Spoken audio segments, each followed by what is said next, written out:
What's up and welcome to the All Elite Wrap-Up, guys. As you can see, good old Mike Belcaster, not here tonight. He's stuck somewhere in the middle of Nebraska. We don't even know if he's gotten to see Dynamite yet, but that's okay because you have me, the OG Fig Kid, joining us. As usual, we got Nick Storm. The Australian icon, baby. Woo! We're here and we in an 80s retro jacket, but what the hell is that down below me? What is that? We got the Ace of the Tavern representing my fellow aces in the pro wrestling world. What up, Tanahashi? What a great episode, Dynamite. I can't wait to get into it with Bob you guys. Orton. Yeah, Bob Orton's an ace, but Tanahashi's the true ace of Cowboy Bob Orton. He was the original ace. Man, he had a broken arm his whole career. That wasn't quite his whole career. What an episode of Dynamite tonight. I think, we'll get into it, but it was a really fun, good episode, from start to finish. Yeah, absolutely, man. And I think we just talked about it off air, but they've been on a roll since the pay-per-view Double or Nothing. And we were a little bit sour on the build, but I think they've been doing a really good job. And we'll talk about Forbidden Door. And the build has been really strong in a short amount of time. This is the shortest amount of time they've had to build a pay-per-view. So it was a real test for Tony Khan and crew, but I think they're off to a good start, and I'm really looking forward to Forbidden Door. I am too. Like usually that build up to a pay-per-view is their strength, and it wasn't that was it Double or Nothing that just passed. Yeah. And the pay-per-view is solid as usual, but like these last few weeks of Dynamite are friggin' banging. But before we I have to do the drops because Mike's not here and I'm not even prepared. So where is it? I'm terrible, guys. I should have been ready for this. If I was logged in, I'd be all about it. I'm on guest mode right now. The Ace is on guest mode. But while you're looking that up, I just have to say that with Dynamite, the best thing about AEW is that they look at each event as a clean slate and they treat each pay-per-view as almost a season finale. Like we'll have continuing stories, but guys are starting off with their new storylines. We're seeing new starts for guys. And listen, I mean, the thing with Double or Nothing, it delivered in the ring. And I think everyone would agree that the build wasn't great. But at the end of the day, historically, we're going to look at that event as just another great pay-per-view with great wrestling. And I think we're just going to go from there. There's a dinosaur walking through ACEFIELD. There is. It's Luchasaurus. He's here. He's upset that he lost his tag titles. World's largest lizard. Yeah, the world's largest lizard as he's on my lap right now. All right. Saying hello to the world. You guys want to do news? Are you ready for news? Let's do the news. Let's fucking go. All right, Ace. What do we got in the news today? All right, so we have a few things to talk about, and we are going in order, not by importance, but just by how we want to discuss them. And feel free to jump in, guys, and I'll ask your opinion on them. But we have Tony Khan talking about Forbidden Door as potentially being an annual event. So in an interview with Comic Book, Tony Khan expressed hope that the joint show between AEW and New Japan Pro Wrestling would happen annually going forward. So this was his answer to a question asked about that. I think we're hoping that that's what will become. Khan also talked about working with Gato and developing the car for the June 26th show, which will take place at the United Center in Chicago. And he said, so Gato and I, generally anything that involves AEW and New Japan, I think we're both going to have to agree on what the matchup is and what the ideas are for the show. And in general, that's what we've been doing for over a year now. And it's worked really well. So I asked you, Tom, I know we've been talking about this on Shad Nostalgia, where the World Peace Festival of Wrestling fell apart in 1996 because of egos, because of the fact that two companies couldn't get along and put their egos aside. Do you foresee any difference of opinion in the way matches are going to go? Or do you think we're going to have just best for business finishes? Because top guys in AEW and top guys in New Japan, somebody has to lose. I wonder how they work it. I wonder if it's like a draft where they sit there like, okay, you get to do what you want first, but then second, I'll pick what I want to do. Like, I wonder how they sit there and they work it out. Like, it's such an interesting thing to like, I would love to be there for the Booker meeting. Yeah, I would say, I mean, a big thing about everything they're doing is Tony Khan is a progressive mind in wrestling. So we see a lot, and I referenced 1996 a lot because Mike Belcaster and I are doing Shad Nostalgia that is airing 8 p.m. on Turnbuckle Tavern, so check it out.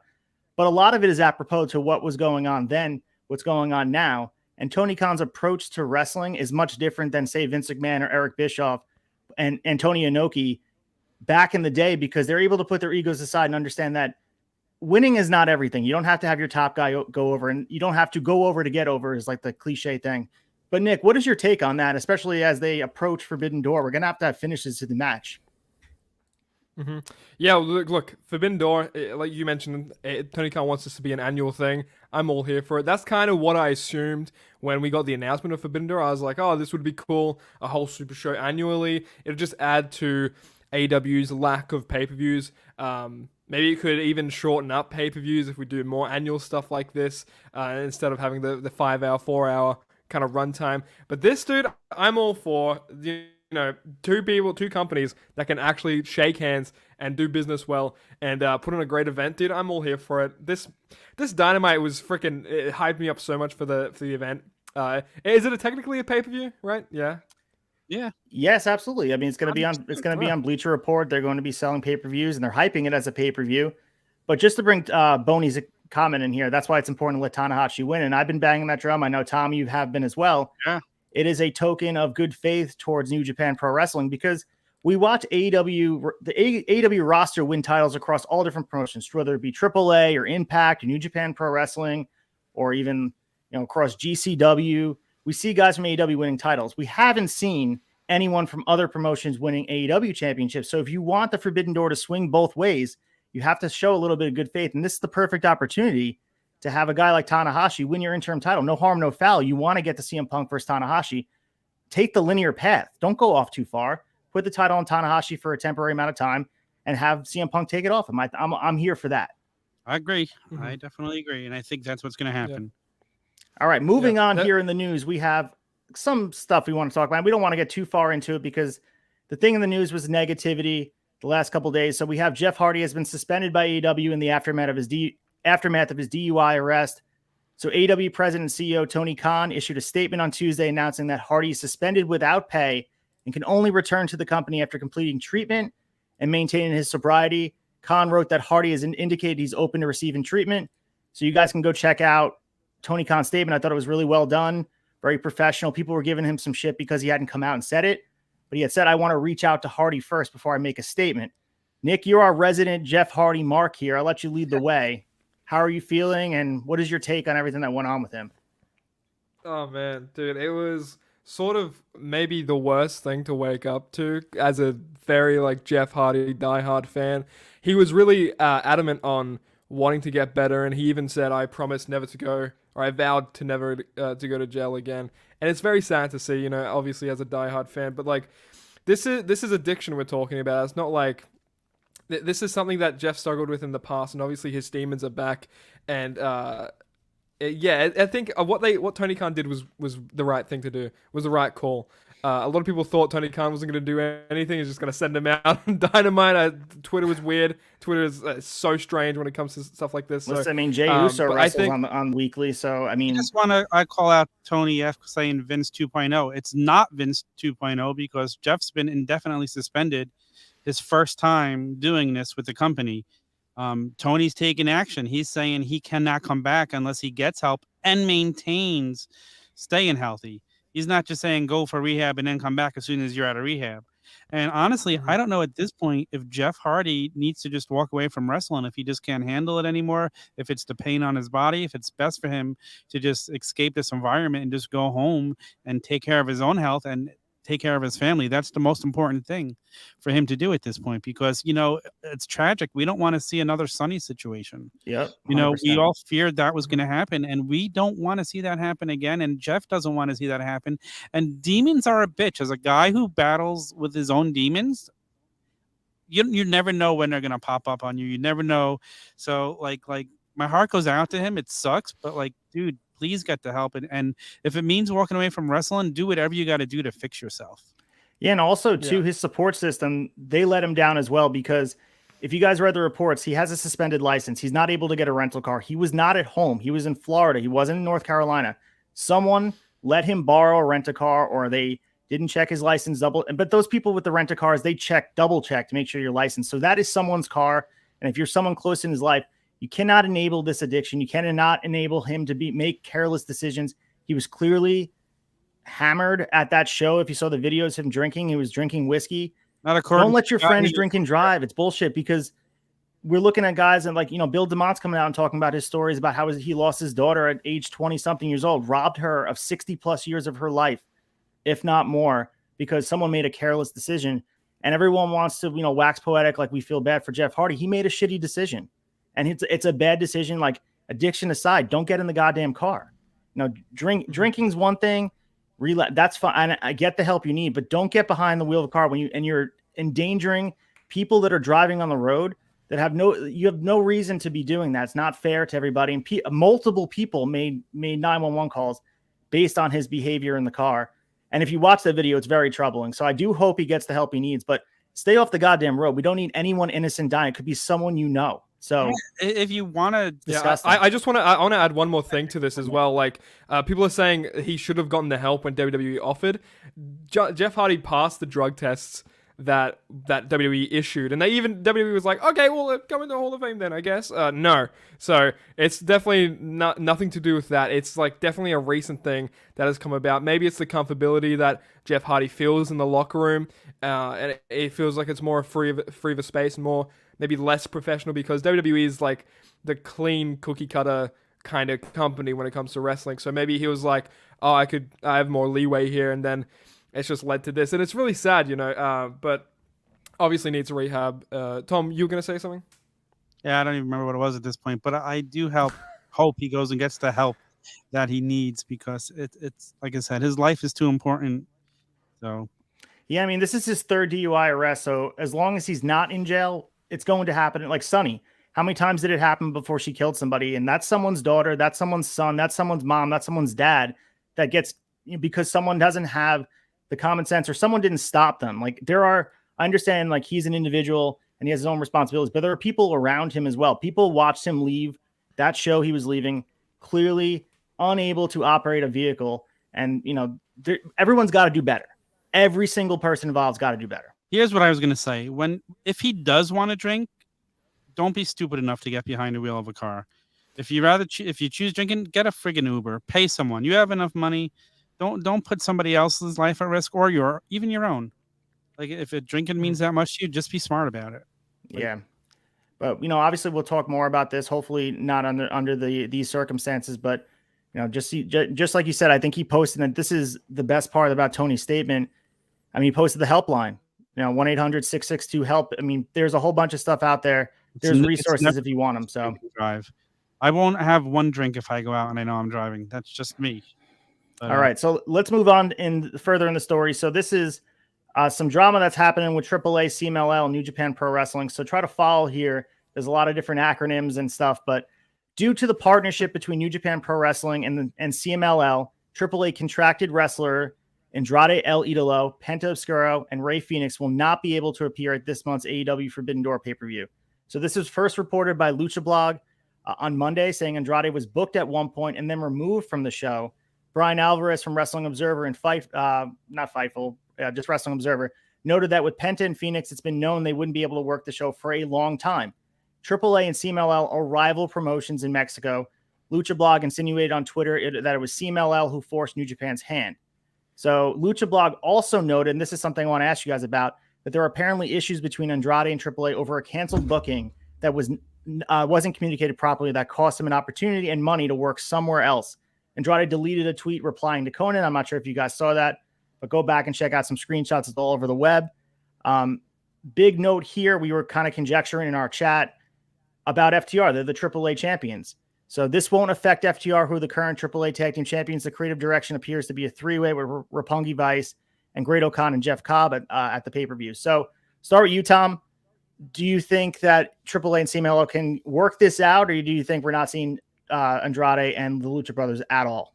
I mean, I don't know what the contract states, but the contract's a contract, and I guess I get that part of it. I don't think we'll see it worked out. I would love to know the fine details of the contract and exactly what it states. But you didn't you say somebody was working for both of them before he went on the air? Andrade has worked in the past for CMLL as well, but he right now has been working with AAA, and he has some beef with Conan right now because he was let out of some money. But the thing I look at here, and again, referencing Shot Nostalgia, and I keep doing it, but 1996, we had Antonio Inoki try to book that Wrestling Peace Festival, and the rival promotions couldn't put their differences aside. The way I look at it, for the casual fan, for CMLL, this is the biggest stage in North America that you're going to have outside of your own promotion. Just put your differences aside, work together for this one thing. It's easier said than done, but it only does good to bring your guys and have them work together. And I know you have to go, we talked about before, get in a booking meeting and figure out who's going over, but as we said, you don't have to go over to get over. Just be exposed there. We're going to show your best talent there. It's a way to get out there and be on a big stage that you'll never have the chance to. So, Nick, what's your take on this? Yeah, I think it is just a kind of thing where it's like lacking. Maybe the thought process is not completely there because, like you said, this is like the grandest stage of them all, pal. No, this is like on a North American kind of basis, like nationally, this is a huge stage, and I think it is kind of a waste to not have that. And if New Japan, which is arguably maybe second or third biggest wrestling company in the world, if they're on board, why can't the other companies be? I can't remember the acronyms: ABC, EDFG, STD, whatever it is. But you know what I mean. So. Yeah, I mean, at this point, we'll see. I was more worried about the FTR angle with this. I know they're not contracted with them, but the fact that the AAA titles, maybe they won't come out with them. That's probably one deal they have or something like that. But FTR will be appearing allegedly as long as they book that match. And it looks like they're going in that direction following Dynamite. But we have the next story here, and we'll talk about this more as we get to the Forbidden Door card that we have. New Japan Pro Wrestling has revealed details regarding their qualifying match for the AEW All-Atlantic title 4-way at Forbidden Door. We saw in the brackets there was just question marks about who would be appearing from New Japan. So just so you know, there's 2 matches that will be determined, and this will take place this weekend at New Japan Road at Kerrigan Hall. So we have Tomohiro Ishii taking on Kamamaro, and then Hanma taking on Clark Connor. So the winners of that will face each other the next night, and the winner then will qualify for the 4-way. So I think all signs point to Ishii being in this match, and I think he's the best option to add. I mean, he fits the styles. I would love to see him going out with Miro. That is dream match for me to see both those guys going out there. The Stone Pitbull versus the Redeemer. Hell yeah, I'm all about it. So just popping that there. I know there was some confusion. Are you familiar with any of these guys, Tom? Do you have any sort of exposure to a guy like Ishii? Ishii, he was in Super Mario Brothers 3, right? He kind of looks like a Koopa a little bit. He does have a Koopa-like quality, yes. No, I am not familiar with any of them. But soon I will. It's going to be awesome, I think. And I think having him, and he's been on Dynamite before, so we've seen him, and he's actually been on Rampage.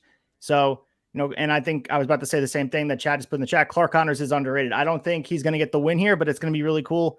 Maybe eventually to see him down the line, especially with the Forbidden Door being open. I think he has a good spot, see him appearing on Dynamite here and there. All right.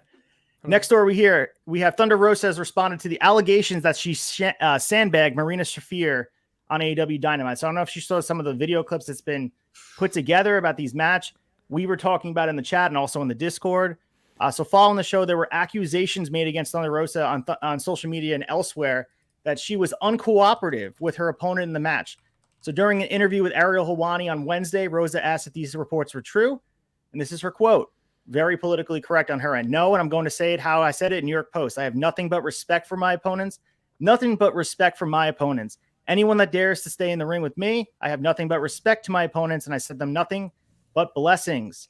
Tom, I asked you, you saw the clip. Do you think that she was sandbagging Marina, or do you think it's much to do about nothing? I mean, maybe she didn't realize she wasn't selling, but yeah, when you go back and you look at those clips, it looked like she wasn't selling. And her comments to the post reminded me of her promos on Rampage. They just sound so repetitive and yeah. I mean, she's great in the ring now, but I mean, yeah, she's got, I don't know what that was. If she didn't realize what she was doing, it certainly didn't look like she was selling in that match at all. It didn't look like she tried to put over Marina. Yeah, Nick, did you see this? Someone coming in out of the wrestling business and coming in there? Yeah. Or what it was. Did you see how they weave these clips together, Nick? I know they put a nice compilation together on Twitter and on Instagram, and it sure didn't look too good for Thunder Rosa. I didn't, but I saw I didn't see the compilation, but I did see one clip, and yeah, it definitely if you saw it without context or anything, that's definitely sandbagging. I haven't heard what Thunder Rosa has said or to cover her response, I guess, to the accusations of her sandbagging. But it's definitely you want to protect your opponent and you want to make it as easy for your opponent so you're not straining anything. You don't want to have a very avoidable injury just because of something stupid like a sandbagging. So if that is the case, that's it's oh well shit, you know what I mean. So but if Thunder Rosa says she didn't, then I guess gotta take her word for it, right? The thing I'm questioning, dude, is the response is very, very neutral. If you didn't sandbag someone and and it was just sort of a miscommunication in the ring, you would just say flat out, like, I have her best interest in mind. She didn't say any of that. That was the weirdest part for me. Just talked about respecting her opponents, and so it was kind of weird. And if you noticed, if you saw on Twitter, both was it Marina and Britt Baker were liking the tweets where the people called out Thunder Rosa on this. So yeah, and then for all those that want to scream work or whatever, Britt took the like away. So like, there's no storyline here. There's some. I think if we pull the thread a little bit, there's some drama. Maybe there's some heat with Thunder in the ring, and I think she's a great wrestler, but you don't want to be making your opponents uncomfortable by not selling their offense. I mean, that's not good for whether you're a champion or not. Not a lot of people are going to want to work with you. But not passing judgment, we don't know the story, because you can put everything together. There's been other matches we've seen, not just in the women's division, in the men's division, that you could be like, guys, what's going on here? So, sometimes you just have a miscommunication and you guys don't gel. And we've seen that in the women's division, and especially with Marina, who's learning the trade. Maybe it was a case of that. So I guess we'll see. All right. The last story we have here before I give you guys the update of the Rampage card, and then also the updated Forbidden Door card. So AEW head Tony Khan admitted that he put the kibosh on Jon Moxley versus Tanahashi happening not once, but many times in the past. So he made an appearance on the Busted Open radio today. He said there's a backstory with how the match came to be, saying that in the past, I would never allow it to happen. They tried to do it many times. I've always been there to stop it from happening. It's such a huge match that we had to be involved if it was going to happen. He said, joking, he was like Vince McMahon at WWF Armageddon when McMahon drove out to the ring in a truck to prevent the six-way cage from happening. Khan said it's fate that now it's the right time and place for Moxley versus Tanahashi to happen, as it will be the main event for this month's cross-promoted Forbidden Door pay-per-view. So, first of all, before I pass it on to you guys, I just love that Tony Khan is a fan. Like, he's referencing old stuff. He knows his wrestling history. Ever hear him talk about he remembers things as a fan. So I'll let you start, Nick. I want Tom first. So what do you think about this? They have not been in the ring. We were supposed to get it last month in Baltimore, but they stopped it from happening. These guys have not wrestled. And I think by happenstance, we're going to get this dream match for the first time on a huge stage. Yeah, I was patiently waiting for Tom to get the "you fucking Mark" clip from MJF. I thought, fire me! I had it ready, Nick. There it is. There it is. I knew it. Because you glanced over, you were looking, but dude, Mox I had Tanahashi. it ready, but I can't get anything in between Ace's words. Yeah, good, and it stays like that. Stream of consciousness, my man. Stream of consciousness. That's it. Brett, there were people on commentary. I can't remember who it was. Maybe JR Excalibur said that he was the Japanese Bret Hart to Tanahashi, and this is just a match that is definitely a dream match. I didn't think it was going into it. I was like, like when Punk called out Tanahashi, I was kind of questioning it. Then I went back and looked at some of Tanahashi's catalog, and I was like, he's more than deserving for this spot. And so is Moxley when you think about it. He ran his course in the pandemic era with his title reign, and he held it down in AEW, putting on banger after banger. I thought, Eddie, Brody, a ton of good matches, and so I think this could go either way. I know you're leaning more towards Tanahashi, but it's like going into it, I have no clue who's going to win, because I see the benefits of both sides for if Tanahashi were to win, and then also if Moxley were to win and become the first two-time technically AEW champion. This is definitely something that's piques my interest, and it'd be really interesting if Tanahashi holds that title and we get a Punk vs Tanahashi down the line. Yeah, I mean, I find it interesting because it's kind of like what we just talked about. Tony Khan said he always put the kibosh on it before. He was pulling Booker Man and not letting it happen. So now it gets to happen on his show. Like, this is where you wonder how they're gonna book it. Like, if he did, like, you would wonder the New Japan owner. I don't even know what his name is, but you would wonder, oh, he's not letting this happen. We want this match to happen. Like, it's just eventually does this stuff come to a boiling point where it's like, hey, you got to let it happen. But Tony Khan sat back, and I guess he has the right to stop matches from happening for guys who are signed to AEW. So it's just interesting. But now if I'm the New Japan guy, and I do want Tanahashi to win because I think it tells a better story. If I'm the New Japan owner, I'm saying Tanahashi's got to win. That's my thing. If you want this match to happen on your show, okay, that's fine. Tanahashi's the one going over. this may be smoke and mirrors here. And by the way, I'm talking a lot because I do the news segment. That's why I'm talking a lot. I'm leading the And way. you are a co-host as well. So you owe everyone an apology. You owe me an apology. So I think the writing is on the wall for what the finish is because of the fact that Tanahashi's in the G1. And in the G1, if you watch it before, guys do jobs all the time. You're not going to want your AEW champion taking losses in the G1 to guys that are lesser than. So I think unless you pull Tana from the G1 tournament that's going for a month, I don't think he's winning. But, you know, maybe it's just a diversion that they don't want us to think that he could win. Just a sweet diversion. But yeah, it is. It could go either way. The G1's going to be amazing. I'm going to finally tune in for it. First time watching a G1 tournament. Going to be when is the G1 tournament? Starts in the beginning of July, I believe. So I think it's July 12th, if I remember correctly. I can get the exact date for you guys, but it is a grueling tournament with a lot of matches. But it's not like someone can run through and go undefeated. It's just a matter of, like, Tana's going to have to take losses. We've seen Kenny Omega take losses in there, but with the belt on somebody, I don't know if he can take losses, but who knows? I mean, this is the Wild West of wrestling. It is. It definitely is. All right. So the last thing of the news, I will just talk about the updated card. So on Rampage quickly this Friday, we have Darby Allin versus Bobby Fish, Jon Moxley versus Dante Martin. The TBS championship will be on the line. Jade Cargill versus Willow Nightingale, and Max Caster will be in action. So any interest in those matches, guys? Any thoughts on them? I know Max Caster's gonna start talking about the Vince shit that came out today. I just know that's gonna happen at some point. It's gonna be spicy, but I think, you know, Bobby Fish, probably my favorite Undisputed Elite member as of right now, at least his AEW run. Yeah, I think of matches like with Punk and with Suzuki, right? Am I mistaken? That happened.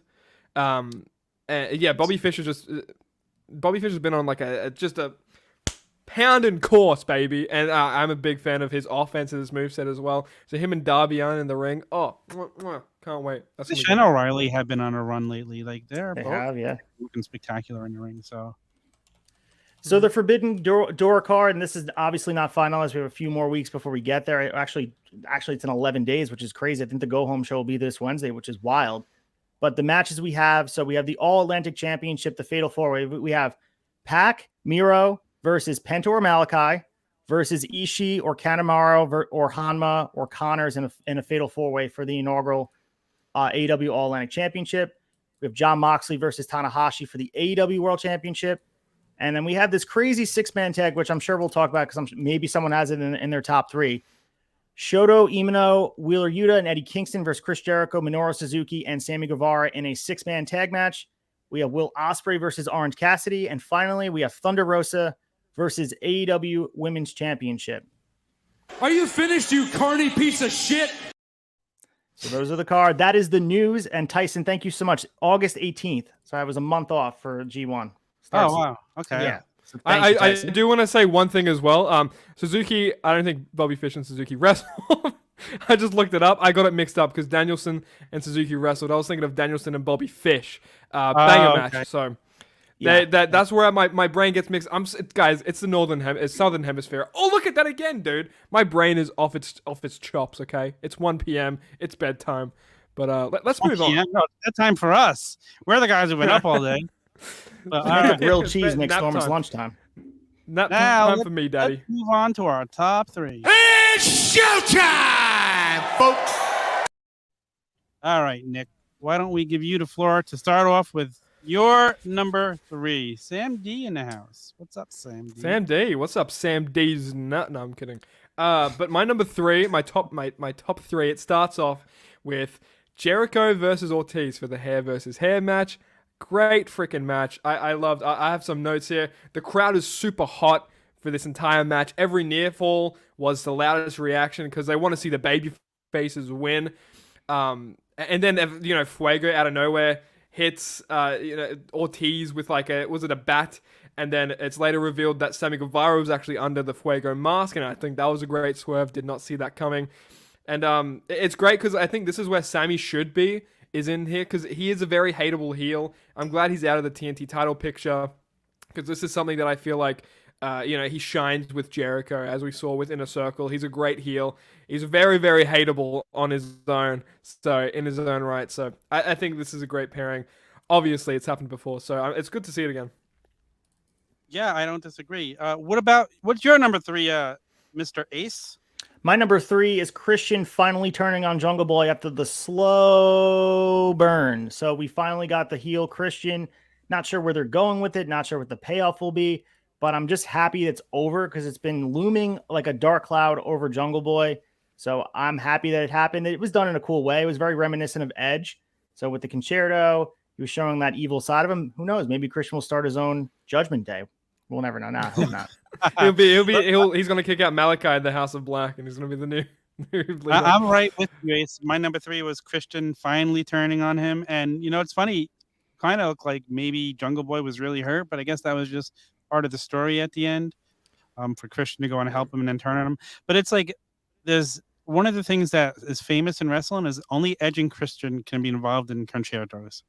Like, Yeah, you never see anybody else do it. It either happens to them or they do it to somebody else. And it's just so funny because we saw it last week on Raw, and now we see it this week where Christian doing it to Jungle Boy.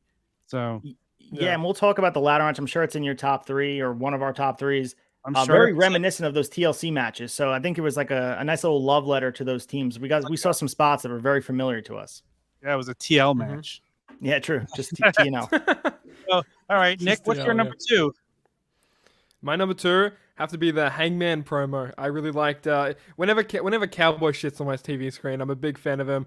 His title reign kind of really made him grow on me like a lot, and so I'm really big on Hangman. And it was said that Hangman still wants to challenge Okada. Jay White turns up. Adam Cole interrupts him. Jay White turns up behind him, gives him the Blade Runner, and Jay said he was like, "Yeah, I'm not gonna defend this title against you, Hangman." And then Adam Cole was super happy and geeky, and then Jay White was like, "I'm not gonna defend it against you either, Cole." So I don't know what Jay White has in store. This makes me maybe want to get Kenny Omega, returning Kenny Omega versus Jay White. This is the match I initially had planned that I thought would happen because Jay White and Kenny Omega, so much story there, and especially on a Forbidden Door pay-per-view, I think is like the perfect kind of place to do it. But that's whether or not he's injured still or whatever the case may be. So, but yeah, that's pretty good. Cole felt betrayed with Jay White, so hopefully something happens there. That's be really funny. It's kind of funny because like Adam Cole brought Jay White in, and Adam Cole was acting like his biggest fan when he brought him in, like yeah. And Jay White was like didn't really give a shit, you know what I mean, the whole time. And so I'm glad that it's still kind of present as well with that. But yeah, that's my number 2. I agree. I didn't put this on my list, but I did like the fire that a Hangman brought tonight. My wife's like, "Oh, I really need to get a Hangman shirt." She loves him. So every time he's on the screen, that's a great shirt too, guys. That's like probably his the best shirt he wore out. Yeah, it's great. Yeah, but that's a great number 2. I said it didn't even make my list, but I love the fact that you brought it up because it was it definitely deserved to make somebody's list. Ace, what's your number 2? Before I move on to my number 2, I just want to comment on that the Jay White stuff. I think with that, I mean, the byproduct of making Jay White look so strong. This is the first time we've seen Jay White look strong, whether it be in AEW or Impact, because we all talked about it. Chad's talked about in the flagship. He has not looked good or even memorable at all. He's just been involved in some programs that seem, meaningless. But it made Adam Cole seem so insignificant because he just seemed, first of all, he was doing goofy acting. He was doing like the exaggerated scratch of his head. I don't know where they're going from here. I hope it's not Kenny Omega. I do want to see Kenny back, but I don't want to see him just have an 11-day build, or it would be a 7-day build towards that match. I want that match to have time to grow because there is a story and I want it to take time to build towards it. So yeah, well, if it's announced the next Wednesday, it'd be like a 4-day build. Yeah, so. No, I'm not with that. Kenny's not healthy yet. Regardless, I think it's going to be just a, yeah, exactly. Like, yeah. Will it be a case of like it's a mystery, like Cody and Seth? It's a mystery at the pay-per-view, and then whoever it is, like that I think they could be leaning towards that. Who knows? But like to sell tickets, they should probably announce it next week or soon here. Maybe it certainly seems like they're moving towards a fatal 4, which I do not want. I'd rather just be 2 1-on-1s, like Adam Cole versus Jay White versus Hangman versus Okada. I'd rather see Hangman Okada and then Jay White versus Switchblade, because I think those matches speak for themselves. I'd rather not see them get muddied in a nice multiple man match. It's not. I don't want to see them try and fit more people in that way either. I agree. Definitely. Yeah. Definitely agree. But my number 2, I have FTR and Trent Beretta versus Aussie Open and Will Ospreay from Rampage. I know there was some criticism on this of how you debut in ring for Will Ospreay, because obviously we saw what he can do in a singles match tonight. So it wasn't the best way to debut him, especially on a tape show. And he looked great. And he lost too. I mean, the guys from Aussie Open took the pin. So it was weird to have Ospreay make his debut in AEW in a losing effort. So that was weird. I know it's not the way you would typically do it, but this match was a lot of fun. FTR is an absolute fire. Trent Beretta, a nice little side of him we're seeing as well, since he's kind of broke away from best friends. And in Aussie Open and Will Ospreay, they're so much fun to watch. So this was a great match for Rampage. And if you guys didn't see it, go back and check it out. Awesome. My number 2 is seeing Sammy rejoin Jericho. The whole ending of that match was just amazing. It was fire. I Yeah. love that. And then thinking it's Fuego, and then he takes the mask off and it's Sammy. It was so much fun to see him back with Jericho. I think that's where he needs to be. The heat he got was friggin' awesome. I love Ortiz just cutting his own hair, just shaving it off as he's yelling. I thought that was amazing. Blood and guts. Yeah, so like I was there for the end of that match. I love that. The post-match stuff. The match was fine, but the post-match is what made it for me. The whole Was thing. that the first time someone shaved their own head in a ring? Like, you have to go back and check it out. I Because I don't know. that.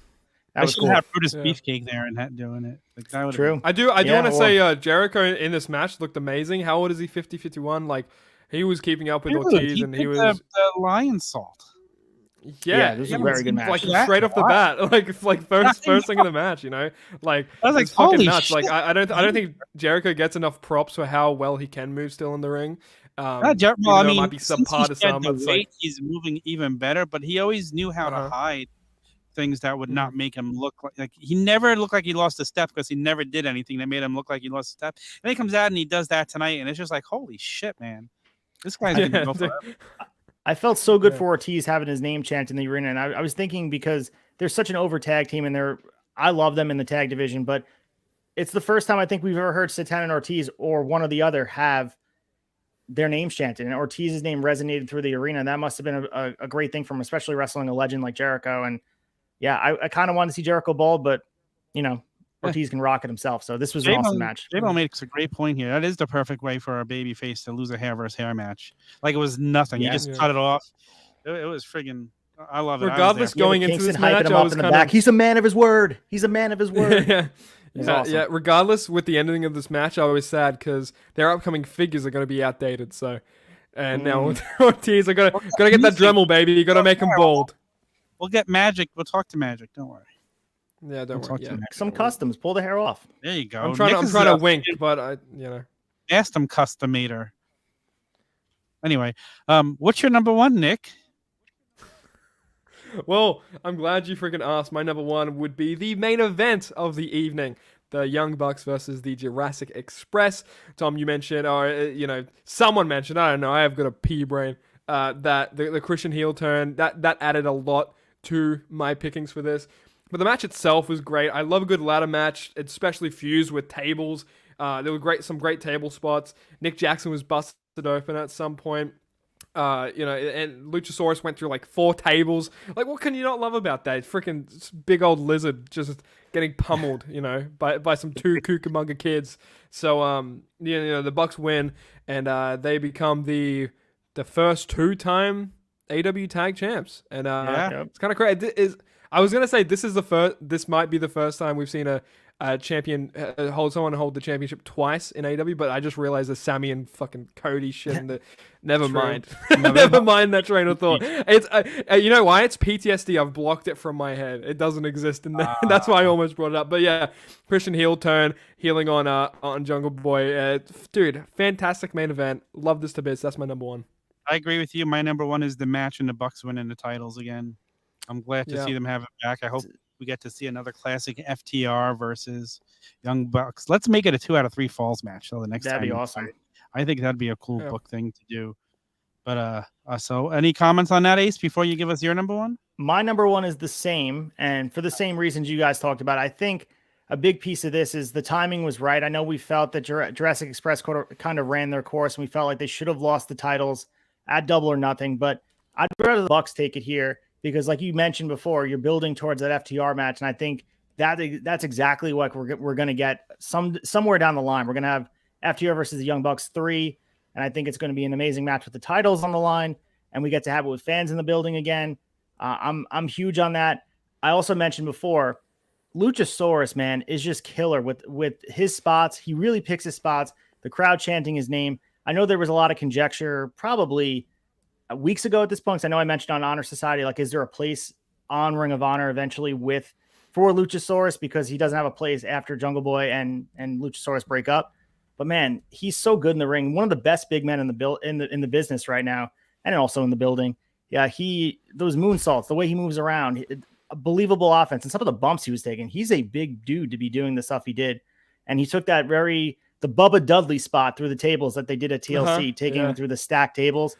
Awesome match. Great title change. I mean, awesome. Everything around was a great main event. Yeah, it really, really was. Before we move on to our match of the week, just a couple of honorable mentions. Orange Cassidy's back. It was nice to see him back. We know he had the shoulder injury. But nobody mentioned the Mox Tanahashi promo and the mess that kind of followed it. Ace, you said you would explain it.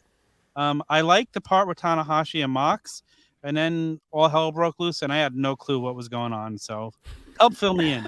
Yeah, so I mean, I really can't justify what happened after. The Mox and Tanahashi thing was awesome. I think it was awesome to have them face to face. Tanahashi's getting his flowers here in AEW on a big stage, but having Jericho get involved here just made no sense. And I thought for a second they would have had him get involved in the interim title, which I was nervous about for a sec. But the big thing I wanted to say about the multiple man match, this is a New Japan staple. So I think this is a nod to New Japan booking and what Gato does.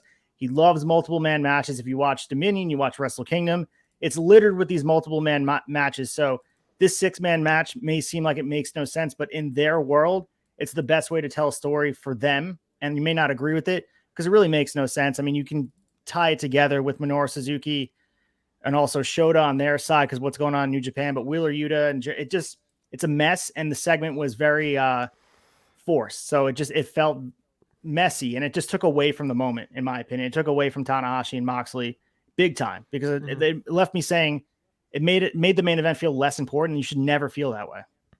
That's very true. And like I said, it just made no sense to me. It's something that didn't even affect the main event. Why it didn't have its own segment? It's just very weird.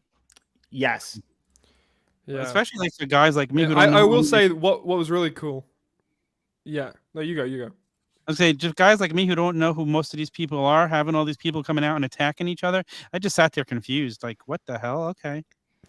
Yeah, they didn't explain who everybody was. Like when Desperado came out, he's wearing a mask, and it's like, who is it? Sammy again? No, it's it's just confusing because especially for the casual fan who has no idea who these New Japan Pro Wrestling guys are, you have to do a better way of introducing them.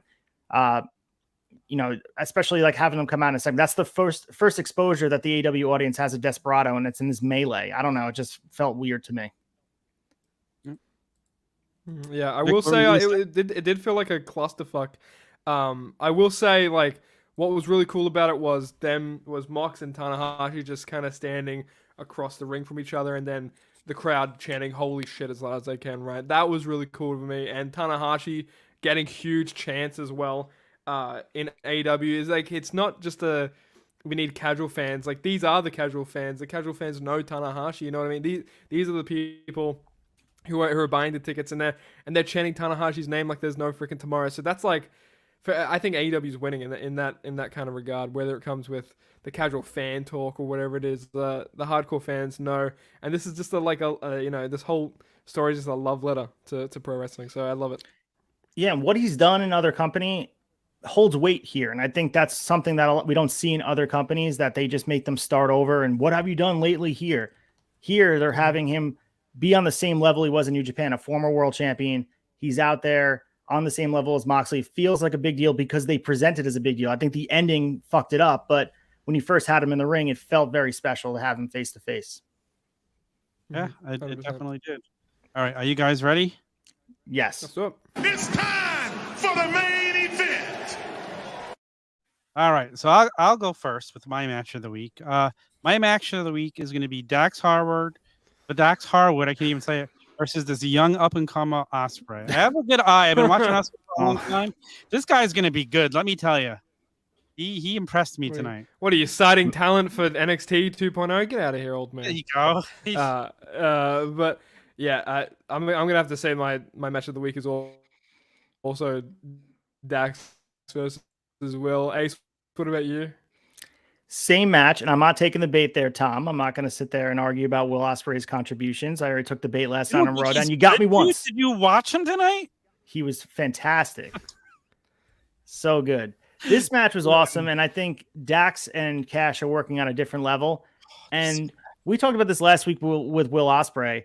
He might be the best professional wrestler in the world in the ring right now, and we talked about some of the detractions you can take away from him with his presentation as his character and over-exaggerated New Japan. But in the ring, man, believable offense, just absolute monster. I mean, the selling job, too. Those power bombs look like it was going to break his neck. And don't forget, he's coming back from a kidney infection. He was unable to compete for multiple months. He'll be in GCW this weekend, wrestling Nick Wayne. That's going to be a badass match, too. So he's running the gambit right now, and it's going to be awesome to see. So it's a weird choice, though, to have him wrestling Orange. It's going to be a good match, but it's a weird choice to be using Will Ospreay in this capacity. Did you guys feel that way, too? Yeah, I kind of actually was taken, shocked by that. It's who he's going to be fighting. That doesn't, I don't know. You got Bryan Danielson. You got so many other people this guy could get in a ring with, and they're choosing Orange Cassidy. And we haven't. I think Bryan Danielson and Zack Sabre Jr. are going to go at it. So yep. that's probably what that is. But have they mentioned that at all or anything, or no? Not AEW, but Zack Sabre Jr. called Yeah. him out. Yeah, called out Bryan Danielson on Dominion. Yep. Oh, okay. Okay, yeah, I guess it's going to be interesting to see that, I guess. But yeah, I definitely need to go check out more Will Ospreay matches after seeing this match tonight, because holy shit, was I just sitting there with my mouth open, drooling, oh my God. And FTR, they're just the best thing in American wrestling right now. Dude, those two guys are on such a run. Holy crap. I wish they would get to win the New Japan tag titles at this pay-per-view. Let them have all the belts. Let's honor what they deserve. Let's do something that's never been done before. Give them the AEW belts. Give them the New Japan belts. They have the AAA belts. They have the Ring of Honor belts. They deserve all the gold. They're just friggin' amazing. And I don't think, by the time it's all said and done, I think someone said this in the group chat, that they're probably going to be the top tag team of all time. They're up there. They're in the discussion for sure. So actually, yeah. No, man, the Usos. Woo! Yeah. Okay. Just to talk about your the titles being put on them. The one thing I would say negatively about putting the titles on them, you're not able to defend them all frequently. So in New Japan, the AAA titles haven't been defended in months, so they're just a prop on their shoulders. And I think the IWGP Tag Team Championship should mean more. And I understand the optic of having them win the titles is an awesome moment. But I don't know if I want those all to be props. But if it's going to enhance storytelling and have FTR over in New Japan wrestling at Tokyo Dome, I mean, I'm here for that. That'd be amazing. So I think if the story progresses in a way, I would love to see it happen. They want to go to New Japan, so why not? Same thing with Bryan Danielson. I thought we would see him in the G1 this year, but I don't think he wants to take 4 weeks off from being with his family. It's a large commitment. I mean, they relinquished all of the quarantine rules, especially everything that was going on last year there. But still, it's a long time to be away from your family. It's a long time for Tony Khan to not have Bryan Danielson on TV. I mean, you can lose Lance Archer. Losing Bryan Danielson for that amount of time, it's a hard bargain. I mean, we haven't seen Bryan Danielson on TV since the pay-per-view, so almost that long already. I mean, he has a concussion. He was unable to fly, so... And that makes me wonder, have you guys thought about this with all his concussion injuries? If he has a concussion, is he healing slowly? Is he going to be able to come back? It's kind of scary when you hear a guy like that has another concussion now. If we haven't officially heard, right? It's never been official he has a concussion. We've just heard it a lot of. Well, rumor is he has a concussion. There were rumblings, but I think the biggest thing is he wasn't able to fly. What other injury are you unable to fly with? So he's probably pregnant.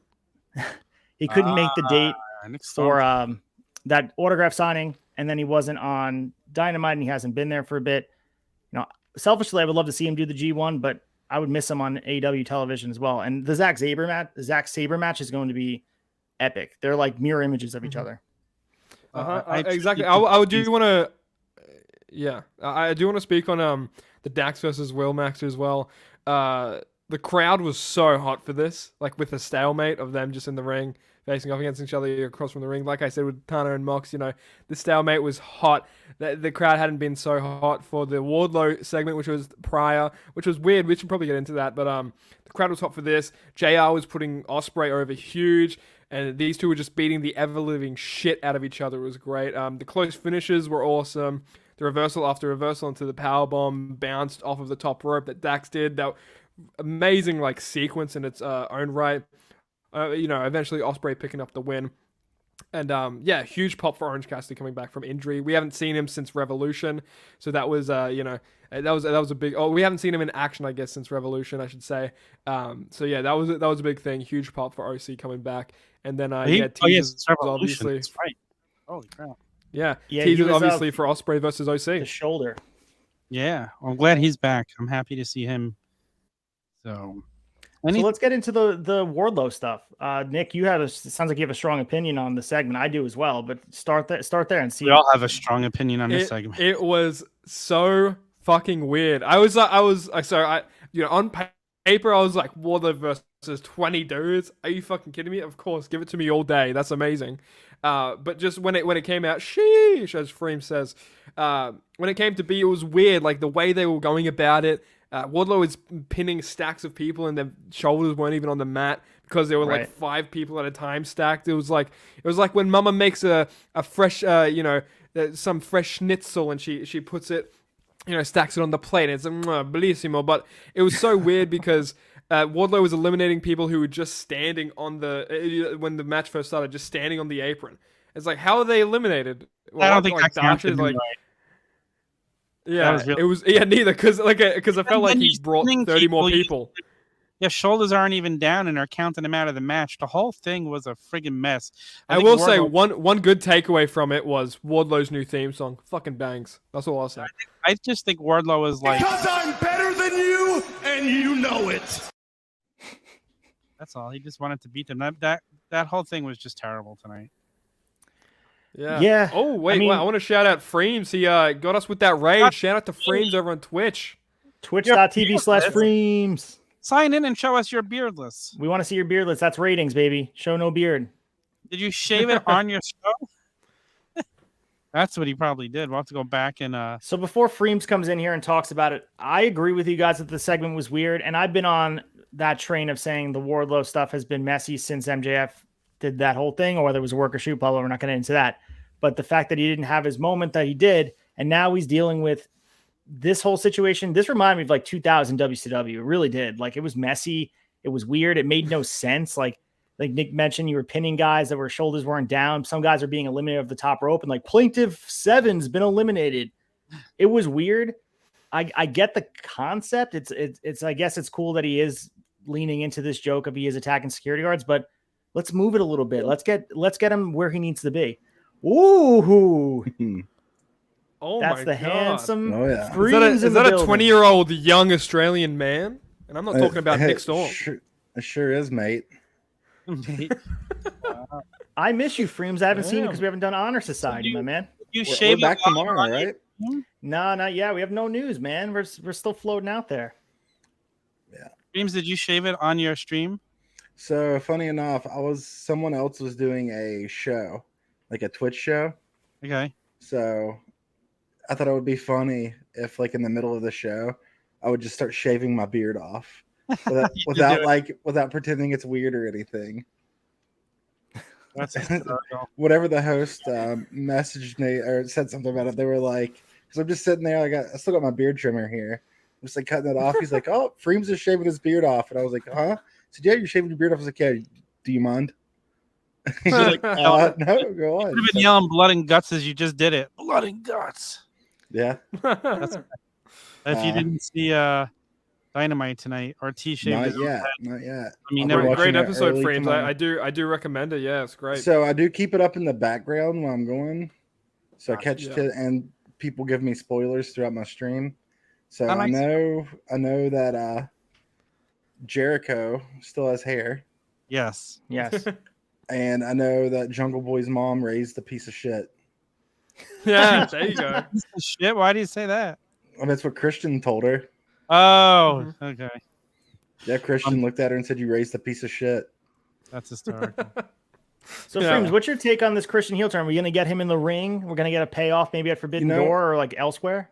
I think that if he wants to be in the ring, he deserves it. I feel like Christian, in my opinion, is like one of the most underrated workers. Not just a character, but an underrated worker and an underrated character. I feel like he's always been like overshadowed by Edge, overshadowed by the Hardys. Like it seems like even though he's like held, even his championship runs don't feel as big, and I don't understand why, because he's a really good heel. And I think a heel run with Christian wrestling, you can't go wrong with it. I was always a Christian guy over Edge. I always like Christian better. I always liked Edge better, but I still see how I like them both a lot. Yeah. Yeah, I'm I with love you, Edge, Frames. too. Yeah. I loved Christian. Never Yeah, got I think a big thing with Christian, and I think this will be Jungle Boy's launch point to. I think about when like Shawn Michaels wrestled Randy Orton. Like obviously Randy Orton had his coronation following, a whole bunch of things, the Mick Foley stuff. But I look at Randy Orton coming to the main event when he had that feud with Shawn Michaels. I feel like that's when he really came into it. Maybe Jungle Boy's launch to the main event will be following this feud with Christian, and he could teach him a lot in the ring while they're developing matches. And Jungle Boy is a very talented guy. I think they said he's turning 26 tomorrow, so a lot of years left there. But I mean, you can't go wrong with that feud, like you said. And it's been building for so long. There's so much story to tell there. And, I think where this goes, who knows? But obviously, I'm so happy to see the tag titles be removed from them because it's been a long time coming. And get the titles off of them. Let Jungle Boy do his own thing following this Christian thing. I think it's a nice story to tell for the next couple months. And, So and how do you- Go ahead, Tom. Go ahead. to go back into what Chad said like a month ago, it's so nice to see them end the show that way and just not knowing what's going to happen next week. Like you get to hear the explanation why. They just don't do enough endings like that. So I was happy to get an ending like that. That is a good point. How do y'all feel about them dropping it to the Bucks? I was fine with it. I think it's weird. It's not weird and makes sense in a way, but like they could really use this as an opportunity to like uplift their tag team division. They have a lot of good people in their tag team division and a lot of people not getting enough shine on them. I know there's some people I'd like to see it on. They're currently involved in other stuff like Hobbs and Starks. I think that would have been a great tag team group. Gun Club. I think they'd be fitting with it. I think Gun Club will get their shot, but probably not for a little while yet. They're starting to get pretty kind of over on the internet anyways. So Yeah. I love the Us Boys Boys. have been over for like how half a year now, 8 months. They can thank Danhausen for helping getting them Yeah, over. it's- Just like calling them the it just passport. continues the rise though. Like it just, and I don't hate the way they work. Oh, they're very entertaining. Yeah. They're very good, and they're only going to get better. They're so freaking young. Yeah, I mean, as for the Young Bucks, it's just there. Like, if they're the fail safe, like it's a safe option where you're not going to feel weird about it. I think if they would have put the title on Lee and Swerve, it would have felt weird because it's like kind of forced. Same thing with Team Taz. Like, I think it felt like it could have happened, but maybe they weren't quite ready for it. The Young Bucks is a nice reset just to get it off Jurassic Express and move on to someone else. I think the team next will be, really telling where they're going. I know we're talking about FTR, but it would be nice to have them start a feud with someone that is a young team, because the Bucks are able to give some wins away, and take some pins, and I think beating them is a bigger deal than beating Jurassic Express for a young team. You think so? True. I don't know. Like Jurassic Express held those titles for so long, True. and the Young Bucks have lost a little bit. You know what I mean? So like, I feel like it would have been bigger for a new team to get put over by beating Jurassic Express, and now they've lost that. It would As have way to of be a putting heel someone team, over. so I guess it would have had to been Team Taz because of how face Jurassic Express are. So it would be weird for a face team to beat a face team. That's a good point. Well, you know what? Maybe we see Ortiz and Santana get a tag team. I would love that. Once they're well deserving. That's of it. over. That's Oh my god, should have happened a year Overdue. ago. My god. I agree. I don't know. Since I haven't got to talk to you guys for a little while, I just want to bring up one thing. I don't want to like sidetrack your show too much. Come on, Yeah.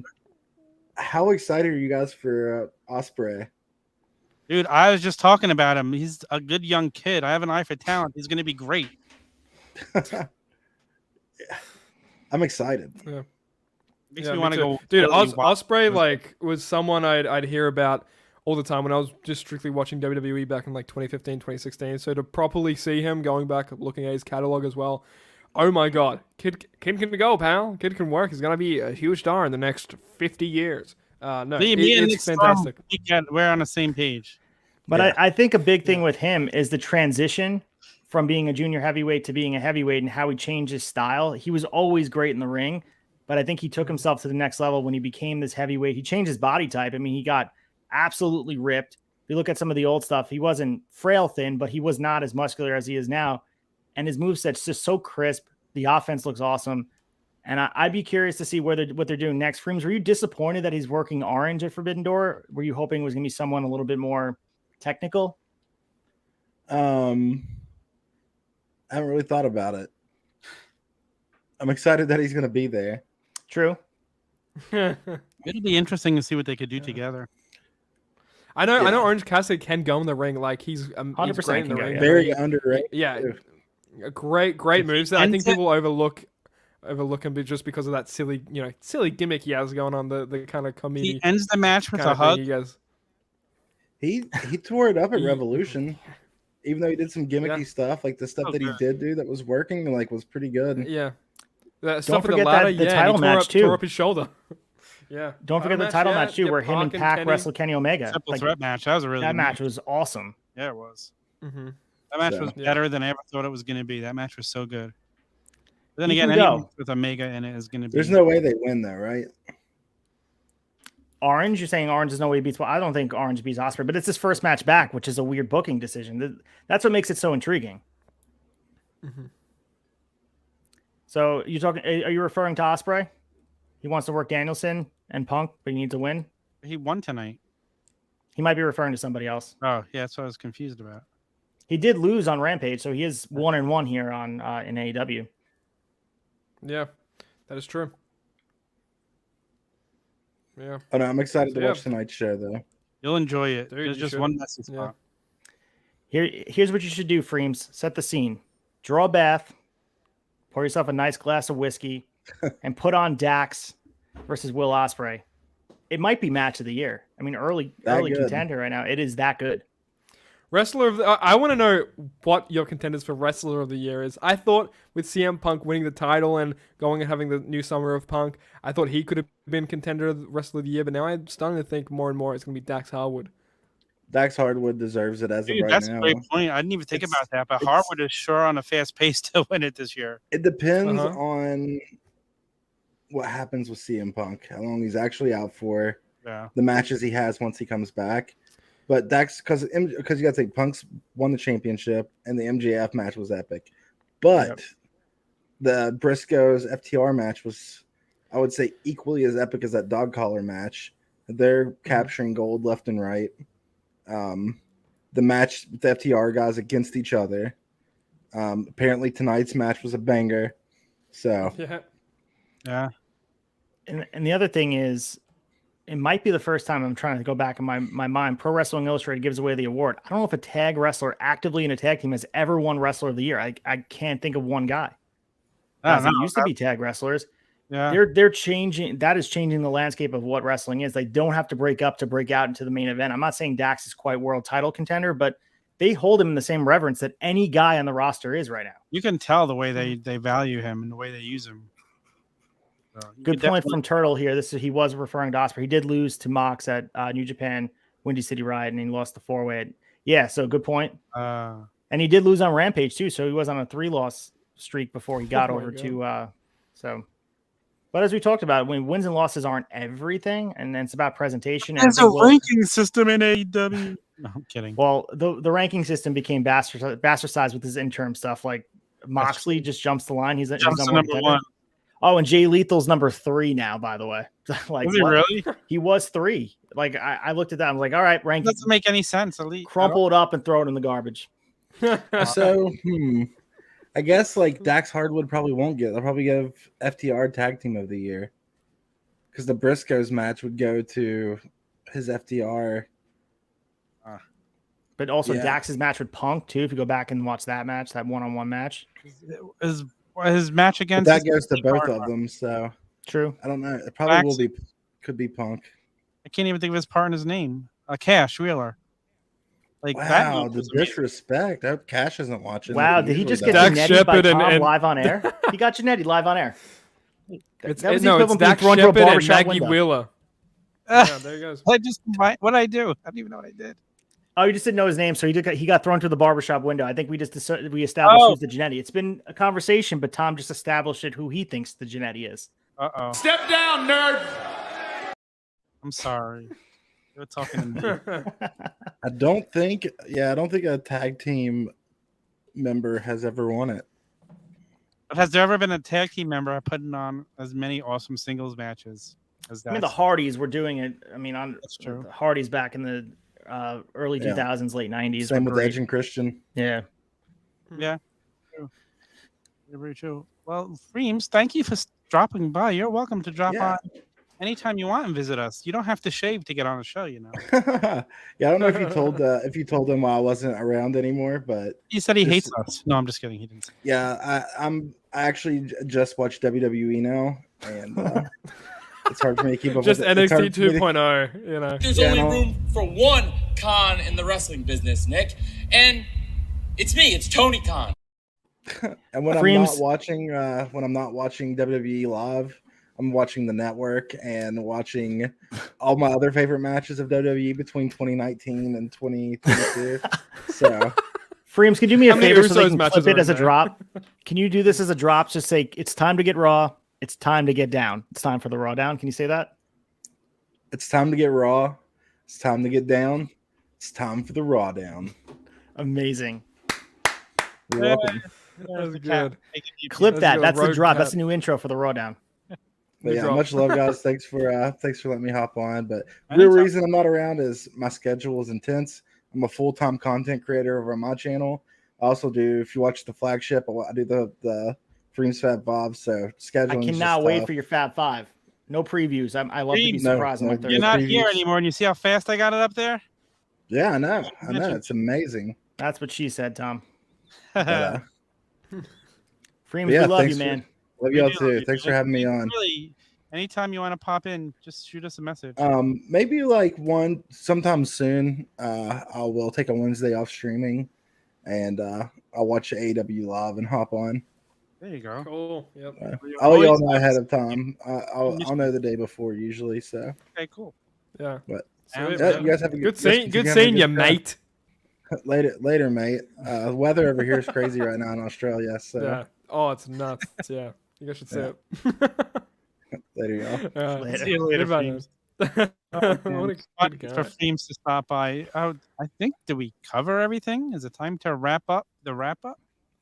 I believe so. Tell the Think so. people before they go, if in case you haven't been there yet, go to theturnbuckletavern.com. Follow, like, and subscribe to us everywhere you possibly can.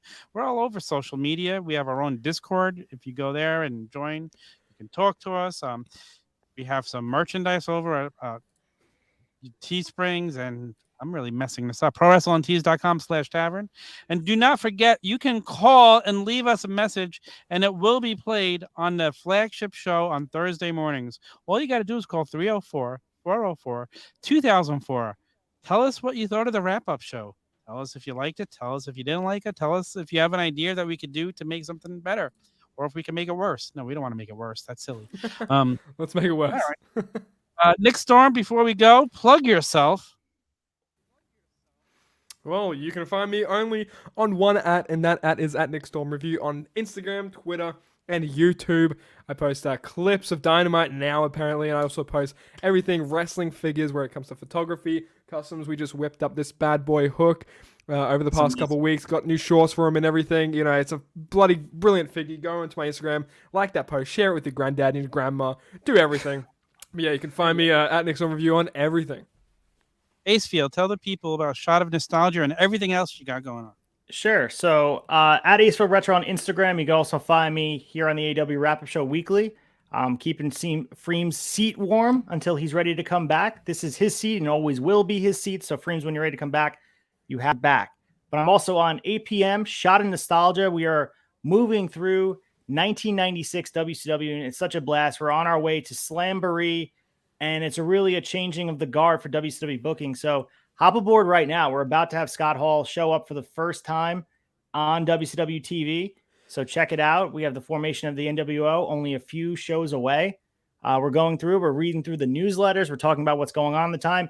Last episode, we just talked about the origin of Slim Jim's relationship with WCW and how that got started. So go back and check it out. We got a lot of good feedback. A lot of people are messaging me about how they're enjoying this. And also, just putting it here, make sure you guys let me know what you want to see next. We'll be finishing up this ride probably in the beginning of November by the time we reach the end of 1996. What do you want to see Mike and I cover the next? Do you want to see us cover a WWF run? Do you want to see us cover Invasion? Do you want to see us talk about Smoky Mountain Wrestling? Anything it is, give us a suggestion. Maybe ECW, even though it's hard to watch on Peacock because of the fact that no music exists on there. But we're down for whatever. It's been a blast. So check it out. And yeah, that's it. And make sure you guys check me out here, as I mentioned, on the AW Rap Show, as I mentioned before. And if you have not listened to the sessions from last week, me, Mike, and Ace went over the whole MJF thing. It was an amazing episode. All three of us. It was just amazing, all the thoughts and everything we put into it. If you haven't listened to it, I don't know if you listened to it yet, Nick. It was a fun episode to do. And I look forward to doing more of those and having you back on. And there'll be a new episode of Sessions on Friday. I have no idea who's going to be on yet, if Mike's going to make it. Hopefully I know by tomorrow, or else I'll be recording by myself when I get home from work tomorrow night. And nobody wants to hear that. We got Big Night. What? Just want to remind you guys, Honor Society is still on a little bit of a hiatus until we have some Ring of Honor news, but we will be returning. Check out my Instagram for the statement I put out just talking about Honor Society. We will be coming back to you. We will be doing a Death Before Dishonor preview show, so look out for that. But as far as the weekly show goes, it's just hard right now with the news. So if you want some Ring of Honor news, we will definitely pepper it into here. But we really can't do a full show on Willow Nightingale getting a shot at the TBS Championship on Rampage. It's just it's not sustainable. So do not forget Fig Night every Tuesday. Now the official Fig show of the Wrestling Figure News Source, 7 p.m. Tuesdays. Fig Night, me, Mike, and Nick. This week we're going to have Fig Heel on as our guest. That should be a fun episode. And then every Wednesday, here I am, me, Mike, Ace, pounding it out. Nick seems to be here every week now, so it's a fun time. Do not miss it, guys. Do not miss it. Until next week, for everybody here, love, peace, and pro wrestling.